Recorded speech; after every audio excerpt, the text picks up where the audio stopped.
Ancient Chinese history has got to be some of the most unpredictable yet fascinating stretches of time within human society. Try thinking about the craziest plot twists, backstabbings, charms, and tribulations you can, and that would still pale into comparison to what the Chinese were doing throughout history. It happens to be that the emperors that have come and gone in China end up dying in just as rambunctious ways, whether that be assassination, attempting to create an elixir of life, or even being struck by lightning. We will go over similar topics like these in this video. King Jing drowns in a toilet. There was a man by the name of Ji Zhu, otherwise known as Duke Jin of the Jin, who ruled the state of Jin during the spring and autumn period. One night, our boy Jing had a spooky nightmare about a ghost who blamed him for the death of his children. Jing was shitting bricks hard that he invited a witch doctor into his imperial court to seek advice. The witch doctor, however, being one of the least helpful therapists of all time, after hearing the events of the dream, said only, "You will not live to eat this year's new wheat harvest." This is literally the ancient equivalent of searching up why your tummy hurts on Google and it telling you have 6 months to live.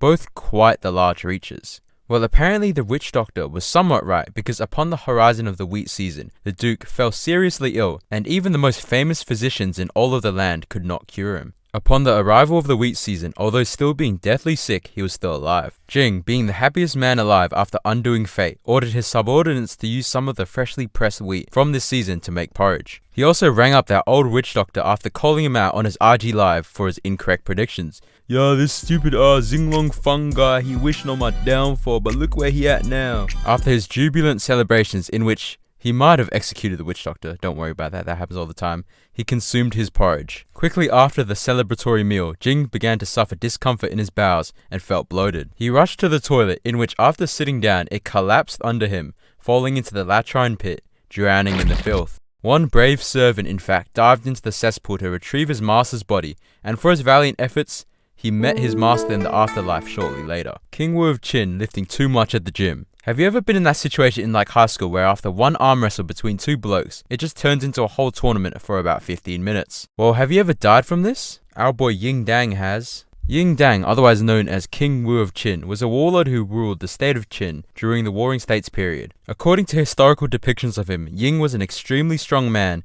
and was even more boastful about the fact.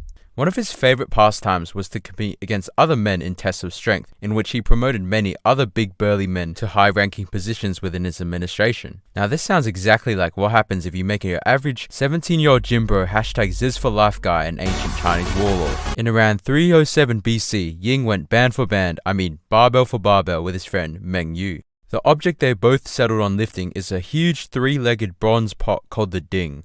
And no, it is not called the ding because that's the sound it makes when you hit it. This was no ordinary run-of-the-mill IKEA pot at all. It was apparently casted on the orders of Yu the Great, one of the first Chinese emperors 2,000 years prior. Yu the Great had supposedly made 9 giant ding casts, each representing a certain region under his rule. Since then, the ding had become an important symbol of imperial power in Chinese culture, and lifting said ding held great symbolic significance to Ying. Ying and Meng began their competition after they picked up the Longwen Chi Ding, or rather just the red one with the cool dragon on it. As Ying began to attempt to lift the mighty vessel, his strength gave out and the ding slipped out of his hands, crushing his leg beneath it. The king shortly died of his injuries not long after.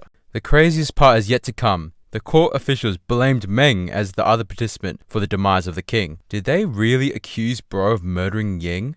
Meng was shortly sentenced to death along with his entire extended family for some reason. No records are available which show whether Meng managed to lift the ding. Emperor Xiaowu murdered by a sneaky link. When you're drunk, you often say just about anything, and sometimes the stuff that comes out of your mouth you would never even consider saying while sober. Sima Yao realized this the harsh way. Sima Yao, otherwise known as the Xiaowu Emperor of the Eastern Jin dynasty, was a pretty big balls tough guy for his time. Under his reign, the Eastern Jin survived a major invasion by the former Qin. In 383, at the famous Battle of Fei River, 80,000 Jin troops defeated a Qin army of over 200,000.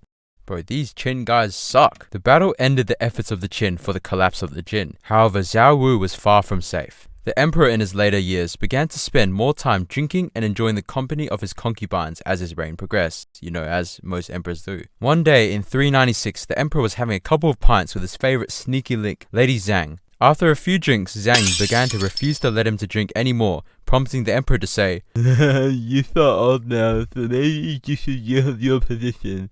I want someone younger." Damn, I guess Xiaowu even likes them young too. cancel this motherfucker. Anyways, the joke went right over Lady Zhang's head and she took it personal. That night, while waiting for him to fall asleep, she bribed the maids in the palace to suffocate him in his sleep with a blanket. Then Lady Zhang also bribed the palace eunuchs and other attendants to say the emperor died in his sleep. The fact that we actually do know the true events nowadays means that she didn't actually do an especially good job of this. I really wonder what truly happened to her after we all found out about the truth. Anyways guys, those were some of the craziest deaths of ancient Chinese emperors within Chinese history. I hope you've all enjoyed it. Please feel free to subscribe. As always, have a good rest of your day. Okay, bye.